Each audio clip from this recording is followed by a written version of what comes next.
তো হ্যালো বন্ধুরা, কেমন আছো সব? আশা করছি সব ভালো আছো। তো আজকে চলে এসেছি একটা নতুন ব্লগ নিয়ে। তো কালকে রাতে আমি গাড়ি নিয়ে চলে এসেছিলাম কোম্পানিতে। তো কোম্পানিতে এসে আমার আবার এই সকালের দিকে লোড হয়ে গিয়েছিল, আর আমি গাড়ি নিয়ে এখন বেরিয়ে গিয়েছি। তো আজকে ট্রিপ আছে আমাদের সুগন্ধা মোড়ের। কি নাম কোম্পানিটা? এস এন অ্যাকোয়া, মানে jewellery company. S N Aqua jewellery company. আর এই ট্রিপটা করে দিয়ে আমি আজকে বাড়ি চলে যাব।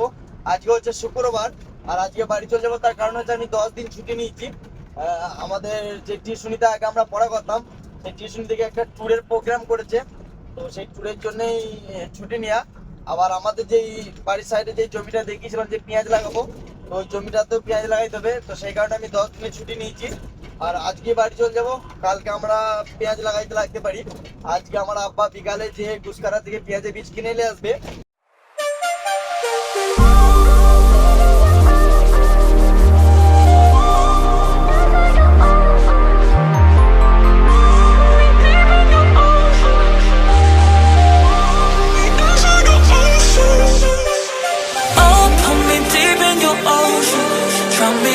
Touch, let me show you devotion. Let me light you up. I just wanna show you the depths of my love. Let me into your ocean. Drown me in your love.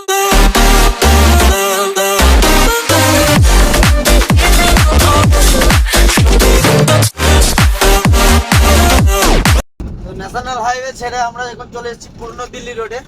পুরনো Delhi road থেকে এখান থেকে সুগন্ধা মোড় 18 থেকে 20 kilometre. 18 থেকে 20 kilometre.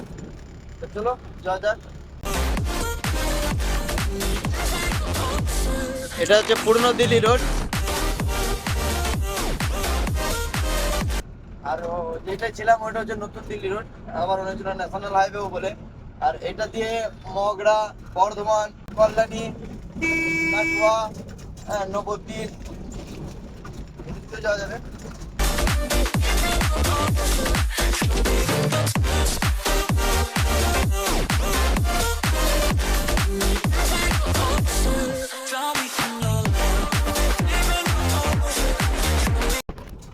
তো finally অনেকক্ষণ গাড়ি চালানোর পর আমরা সুগন্ধা মোড় চলে এলাম। এটা সুগন্ধা মোড়।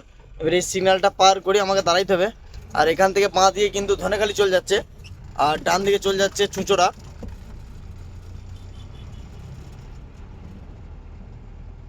তো সিগন্যালটা পার করে দিলাম, এবার আমরা বাঁয়ে দাঁড়াবো। মানে এখান থেকেই গাড়িটা কত এই দিক থেকেই একটা গলিতে গাড়িটা ঢুকবে।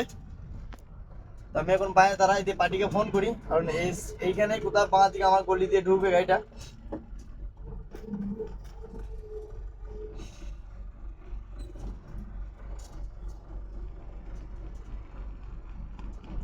তো গাড়িটাকে আমি এইখানে সাইডটা করে দিই, পার্টিকে ফোন করি, দেখি কি বলে পার্টি। এইদিকে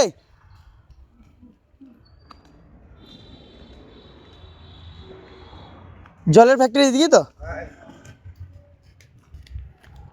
তো এই রাস্তাতে ঢুকবে গাড়িটা, ব্যাকেই ঢুকাইতে হবে। ওই হচ্ছে মেন হাইওয়ে। তার ফার করতে দেখতে পাচ্ছ তো, আশা করি এই তারটা লেগে যাবে। এই তারটা দেখছো, বেশি হাইট নেই, এই তারটা লেগে যাবে। তো আমাদের গাড়ি ব্যাকে ঢুকাইতে পারি, তারগুলো সব তুলতে হবে। এই কথা বলি। তো এইখানেই ঢুকবে গাড়িটা। আর এই তারগুলো একটু অসুবিধা আছে। এই তারগুলো দেখতে পাচ্ছ, এই তারগুলো আমার কন্টেনারটা লেগে যেতে পারে। আর নো পার্কিংয়ে কেস দিয়ে দেবে বেশিক্ষণ রাস্তায় থাকলে। তো আমাকে আকাশদাকে ফোন করে একবার জানাইতে হবে, বা মেসেজ করে আমি গ্রুপে জানিয়ে দেবো যে আমি গাড়ি নিয়ে ঢুকে গিয়েছি, কিন্তু গাড়ি এখনো ঢোকাই নাই।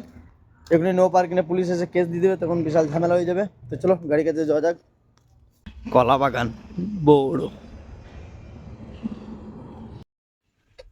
তো গাড়ি নিয়ে ঢুকে গেলাম, ব্যাকে ব্যাকে গাড়ি নিয়ে ঢুকলাম। তারগুলো ওরা বাঁশ দিয়ে ধারো করে দেখেছে, ওই দেখতে পাচ্ছ ওটা, ওটা বাঁশ লাগানো একটা। আর আজ গাড়ি খালি করে আর বাড়ি যাওয়া হবে না মনে হয়, কারণ এখন প্রায় 3:30 কাছাকাছি। হ্যাঁ, 3:30 বেজেই গেল। তো এই টাইমে বেরিয়ে বর্ধমান থেকে আবার বাস পাবো কি পাবো না, মানে অনেক ঝামেলা। তো কালকে সকালে বাড়ি যাব। আর আজকে আব্বা বিকালে পেঁয়াজেরই চলে যাবে। কালকে এই যে আমরা শুকনোতে, মানে কাদা করবো না, শুকনোতেই পেঁয়াজটা লাগাবো। আর যে জায়গা আমরা ট্যুরে চললাম ঘুরতে, সেটা হচ্ছে তোমার ঝাড়খণ্ড রাঁচি, হুদুর পাহাড় নামে একটা জায়গা। তো আমাদের টিউশনি থেকে যাচ্ছে এটা। আগে পড়তাম, এখন আর পড়ি না, কিন্তু যাই হোক মাস্টারের সাথে এখনো মেল আছে আমাদের। আর আমাদের বাড়ি থেকে আমি, আমার বউ আর আমার শালি তিনজনে মেলা আমরা চললাম। আমার বিটি তো থাকবে, এটা বলার কিছুই নাই। আর আমার বউ, আমি আর আমার শালি আমরা সব ওই টিউশনিতেই পড়ালেখা করেছি। আর যাচ্ছি এটা আমার নানি গ্রাম থেকে, খাঞ্জি থেকে, মানে আমি আমার নানি গ্রামেই ছোট থেকে মানুষ হয়েছি। তো ওখান থেকে যাচ্ছে, যাবো আমরা 14 তারিখে। তো চলো গাড়িটা খালি করি, তারপর বেরিয়ে দেখি কটা বাজে। যদি টাইম থাকে তাহলে যাব, যদি টাইম না থাকে তাহলে আজকে আর যাওয়া হবে না। তো চলো দেখি। তো গুড মর্নিং বন্ধুরা, কালকে গাড়ি খালি করে আমি চলে এসেছিলাম আমাদের কোম্পানিতে। আর কালকে ভিডিও করা হয়নি, একটু অসুবিধা হয়েছিল। তো এখন আমি দেখতে পাচ্ছ পুরো রেডি হয়ে গিয়েছি। আর এদিকে আমার ব্যাগ গুছানো হয়ে গিয়েছে, ওই মালগুলো সব গুছিয়ে আমি সিকিউরিটি গার্ডের ওপর রুমে রেখে দেবো। আমার যে গ্যাসগুলো পতিলাগুলো যেগুলো আছে এগুলো থাকবে, অসুবিধা নেই। এই ধারে বাসন ব্যাগ আমার একটা রেখে দিয়ে গেলাম পুরোনো কাপড়গুলো ভরে দিয়ে। তো এখন আমার 10 দিনকার জন্য ছুটি, আর ডাইরেক্ট আজকে বাড়ি চলে যাবো। আমার আব্বারা সকাল সকাল উঠে বীজ আনতে চলে গিয়েছে। তো আমার এইখান থেকে যেতে প্রায় 2-3 ঘন্টা থেকে 3.5 ঘন্টা লাগবে। তো চলো দেখা হবে তোমাদের সাথে নেক্সট ভিডিওতে। তো তখনকার মতো বাই, আমি গ্রাম যাই, তারপর দেখা হবে।